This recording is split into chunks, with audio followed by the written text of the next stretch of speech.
ఈ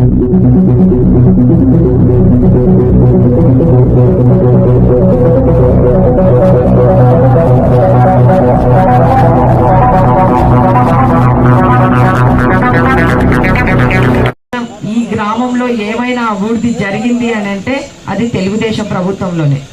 చూడండి, ఇక్కడున్న వాళ్ళు కనీసము తాగడానికి నీళ్ళు ఇచ్చే పరిస్థితి లేదు. మనకు సీసీ రోడ్లు వేసిన పాపాన పోలేదు. డ్రైనేజీ వ్యవస్థ కూడా అధ్వానంగా తయారైంది.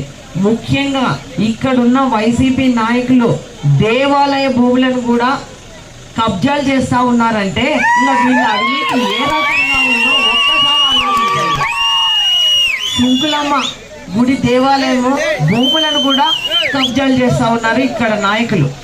చూడండి, ఏమన్నా ఇంకా మన గ్రామానికి ఉపయోగపడేది పోయి ఏ గ్రామంలో చూడు కబ్జాలు. ఇక్కడ వైసీపీ నాయకులు అధికారంలోకి వచ్చినాక ఈ 5 ఏళ్లలో దోచుకోవడం దాచుకోవడమే వాళ్ళ పనిగా పనిచేస్తూ ఉన్నారు. ఎక్కడ కూడా ఇంత పైసా పని చేసింది లేదు, కానీ మళ్ళీ మేము ఇంత పొడు అంత పొడు అని చెప్పుకుంటా ఉన్నారు. కాబట్టి ఒక్కటే ఆలోచించండి అమ్మా, ఎవరుంటే అభివృద్ధి జరుగుతుంది, ఎవరుంటే మన గ్రామాలు బాగుపడతాయి. ముఖ్యంగా మనవి స్థలాలు అయిపోయినాయి, పొలాలు అయిపోయినాయి, ఎర్రమట్టి అయింది, ఇంకా నల్లమట్టి అయిపోయింది, గ్రావెల్ అయిపోయింది, దేవాదాయ భూములను కూడా కబ్జాలు చేస్తున్నారంటే ఇంకా వీళ్ళ అవినీతి ఏ రకంగా ఉందో మీరే ఆలోచించమని మిమ్మల్ని కోరుతున్నాం.